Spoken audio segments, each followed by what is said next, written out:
Alright, so I'm out here today just checking on things. We had our first frost last night, and it looks like everything is doing pretty good. Collards look very good. That bunch right there looks really, really good. All top turnips, they look really good. And I actually do have, I've got one right there doing pretty good. There are some little small turnips thrown in there. Hopefully they'll actually do something. Tomato plant has finally died. This is the beets and spinach. They still look pretty good. May have to put some holes at the bottom of this bucket. Collard greens look pretty good. Kale looks good. Had a little bit of an issue with standing water. Well, a lot of an issue, as you can tell. I had flower bulbs in this one, and I tried to dump it, but I didn't realize how much water was actually in it. So it was full of water, and I ended up losing part of the dirt. Try to scoop it back in there, and we'll just see what happens. I think I will. I had collards in that one, but after I dumped it, it washed the collard plants out. So, and that dirt is nice and cold because it's only like 30 something degrees. So I think I might take some more of these out, maybe just the two biggest, and put them in that pot, just in case those flowers don't make it. I believe those are dahlias and lilies. The carrots, they look pretty good. I was trying to check and make sure. I don't think this pot has any dirt in it either. I mean, any holes in it. Sorry. Any holes in it either. And as you can see, it has been affected by the frost just a little bit. But I'm not worried about those, because as long as the carrots are fine in the ground, they'll do okay. Don't worry about the tops. The tops will grow back after it starts to warm up a little bit. So not too worried about them. These collards look really good. Look at the leaf on this one.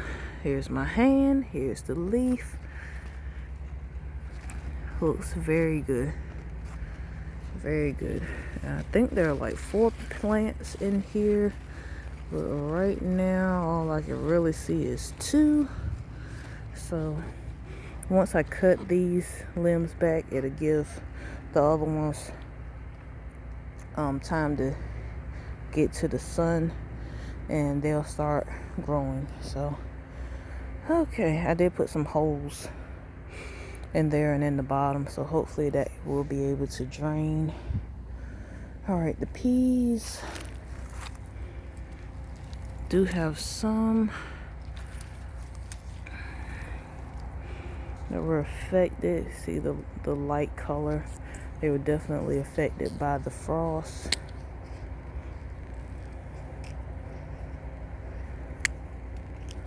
They still have a snap to them though, so they should still be good to eat. Just toss that in there. Here's the kale. There are the beets and kales back there. And the rest of the peas. Let's see. The asparagus, it can stand the frost with no problem.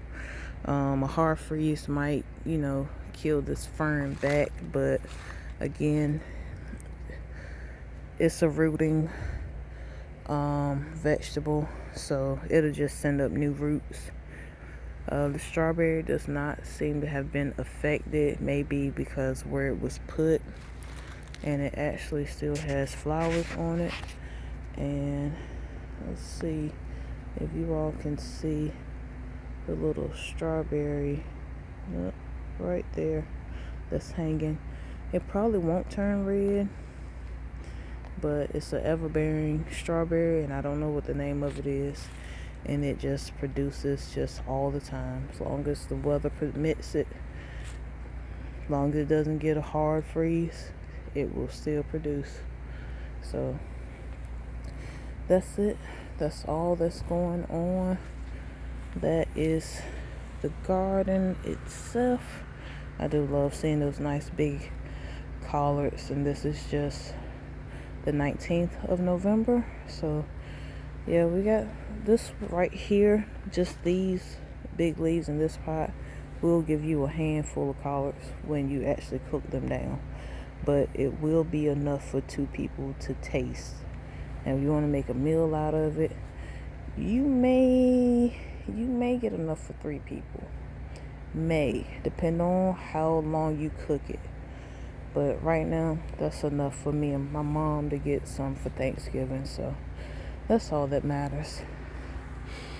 And then of course we have the all-top turnips, which you can add to them, and these here collards. So yeah, we're straight.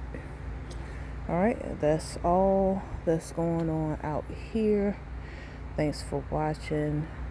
Feel free to leave a comment, like, and subscribe if you have not already, and stay tuned for the next one.